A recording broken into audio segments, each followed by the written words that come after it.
इस वीडियो में हम लोग फंगल एक्ने के बारे में बात करेंगे।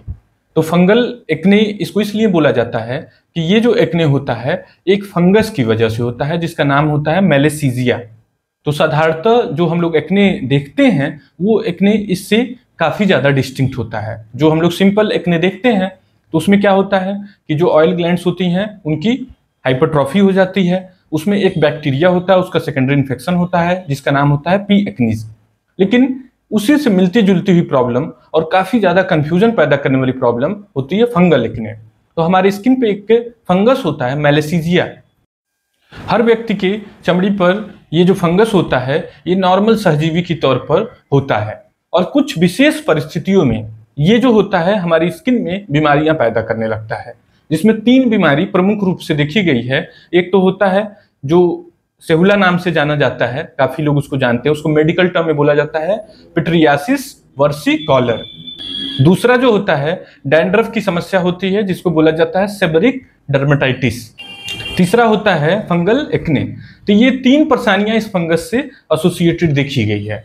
तो ये जो फंगल एक्ने होता है ये नॉर्मल एक्ने से कई बार इतना ज्यादा कंफ्यूजन पैदा करता है कि डॉक्टर के लिए भी मुश्किल हो जाता है पता कर पाना कि फंगल एक्ने है कि रेगुलर एक्ने है। लेकिन कुछ चीजें होती हैं, कुछ लक्षण होते हैं जिनके आधार पर इनको डिफ्रेंशिएट किया जा सकता है। और ये डिफ्रेंशिएट करना क्यों जरूरी है? क्योंकि इनका इलाज एकदम से ही भिन्न है। जो फंगल एक्ने है उसका इलाज भिन्न है, जो रेगुलर एक्ने है उसका इलाज भिन्न है। तो जो फंगल एक्ने होता है उसमें जो लीजन होते हैं वो मोनोमॉर्फिक का मतलब क्या होता है? एक जैसे दिखने वाले दाने होते हैं। और ये दाने कैसे होते हैं? लाल सॉलिड दाने होते हैं, 1 से 2 mm या 3 mm की, और कभी कभी पस वाले दाने भी देखने को मिलते हैं। तो ये जो 2 कैरेक्टर है ये बड़ा इंपॉर्टेंट होता है। तीसरी चीज कि इनमें खुजली होती है, मतलब इसमें मरीज को खुजली की समस्या हो रही होती है, लेकिन सभी केसेस में ऐसा नहीं होता है।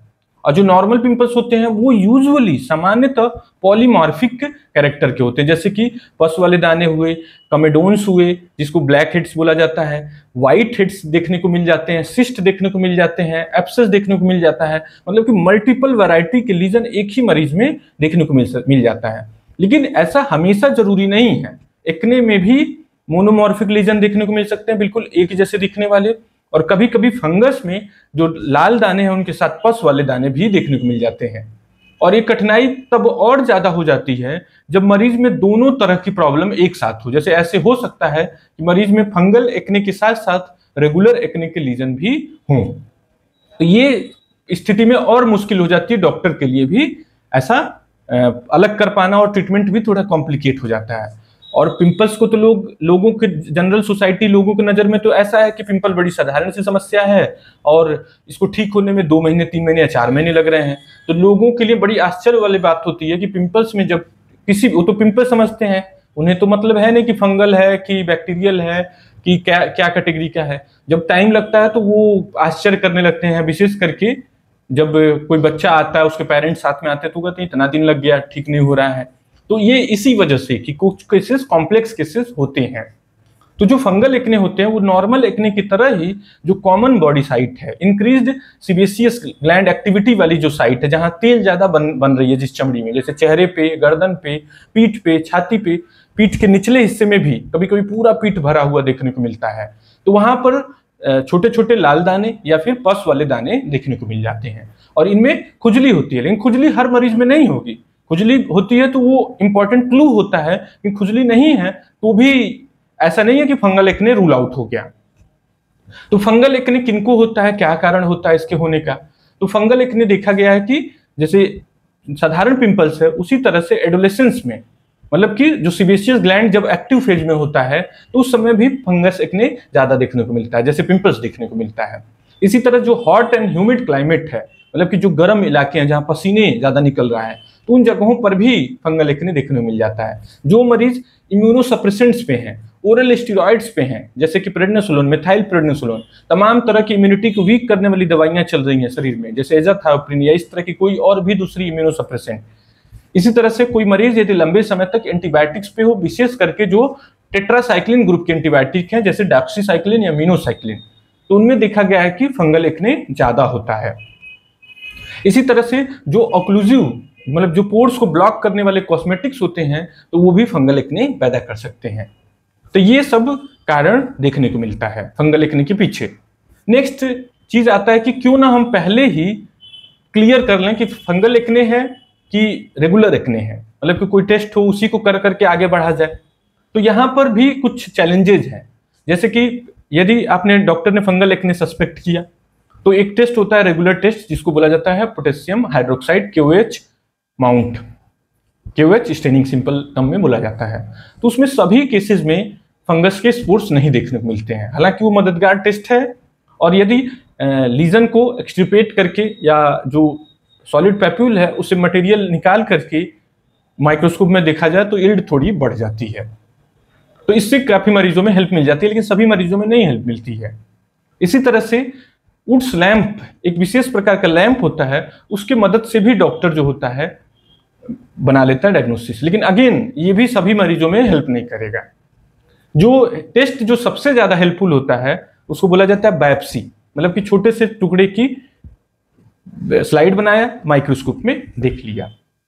तो बायोप्सी के लिए शायद ही कोई मरीज राजी हो इस परेशानी के लिए, मतलब मरीज अब यहाँ पे मना कर देता है कि बायोप्सी ये सब टेस्ट नहीं कराएंगे, ऐसे ही इलाज करिए।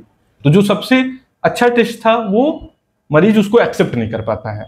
कुछ और भी टेस्ट हैं लेकिन वो बड़े कॉस्टली टेस्ट हैं, तो इस वजह से वो रूटीन प्रैक्टिस में डॉक्टर भी उन्हें नहीं इंटीग्रेट कर पा रहे हैं।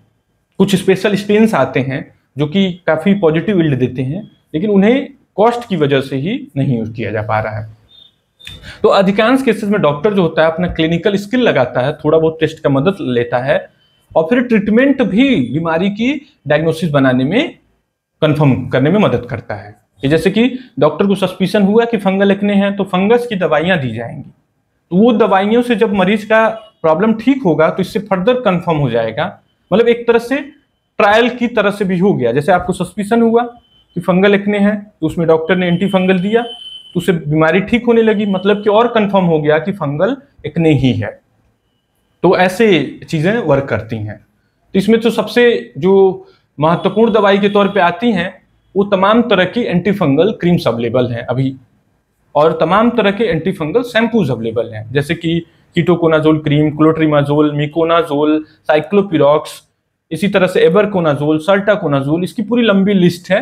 तो ये जो क्रीम्स होते हैं बड़े कारगर क्रीम होते हैं जो फंगल एक्ने को ठीक करने में, और इन्हीं के शैम्पूज भी अवेलेबल हैं जिन्हें थोड़े समय के लिए स्किन पर रखना होता है फिर धो देना होता है। जैसे कि कीटोकोनाजोल शैम्पू है, ललिकोनाजोल शैम्पू अभी अवेलेबल हो गया है, साइक्लोपिरॉक्स, पायरोक्टिन, ओलामिन, तो इस तरह के मॉलिक्यूल अब अवेलेबल हैं। तो इन शैम्पू को थोड़े समय तक लगाना होता है और फिर उसे थोड़ी देर के बाद वॉश कर देना होता है, वो क्रीम को तो लगा के छोड़ देना होता है। जो ज्यादा तेज गति का इन्फेक्शन है, तीव्रता का इन्फेक्शन है, तो उसमें डॉक्टर ओरल एंटीफंगल दवाइयां देता है। तो ओरल एंटीफंगल में इट्राकोनाजोल, कीटोकोनाजोल या फ्लूकोनाजोल पॉपुलर है, इनको इस्तेमाल की जाती है और इनको थोड़ा लंबे समय तक के लिए दी जाती है, 2 से लेकर 8 हफ्ते तक। कई बार थोड़ा मेंटेनेंस की भी जरूरत पड़ जाती है, तो मेंटेनेंस में डॉक्टर जो है वीकली दवाई दे सकता है फ्लूकोनाजोल को, या ट्वाइस वीकली फ्लूकोनाजोल ऐसे भी कर सकता है। कुछ केसेस में जहां पर ऐसा लगता है कि पूरा क्लियर नहीं है, रेगुलर एक्ने वाले भी लीजन हैं, रेगुलर पिंपल्स वाले लीजन हैं, तो उसमें जो डॉक्टर प्रॉपर पिंपल्स वाली दवाइयां होती हैं जैसे आइसोट्रेटिनोइन, इन सब दवाइयों को भी उपयोग में लाता है। कुछ पिंपल्स की दवाइयां जैसे एजिलिक एसिड जैसे मॉलिक्यूल हैं तो वो सभी प्रकार के पिंपल्स में वर्क कर सकते हैं, तो उनको भी डॉक्टर इस्तेमाल में ला सकता है। तो हालांकि थोड़ी रेयर प्रॉब्लम है, लेकिन ये प्रॉब्लम इनकाउंटर होती रहती है क्लिनिक में। कभी कभी डॉक्टर्स के लिए चैलेंजिंग होती है, मरीज के लिए तो बिल्कुल चैलेंजिंग है कि पता कर पाना कि उसे फंगल एक्ने है कि रेगुलर एक्ने है। कुछ साइन सिम्टम्स हैं जिनकी मदद से डॉक्टर डिफ्रेंशिएट करने की कोशिश करता है, लेकिन कभी कभी मुश्किल आती है तो ट्रीटमेंट जो है वो बता देता है कि जैसे आपने रेगुलर पिंपल का ट्रीटमेंट ले रहे हैं और आपका पिंपल नहीं ठीक हो रहा है, तो उस कंडीशन में फंगल एक्ने को रूल आउट करना जरूरी है। तो जो टेस्ट हैं, ट्रीटमेंट हैं, इनके द्वारा इससे प्रॉब्लम से निजात पाई जा सकती है। Thank you.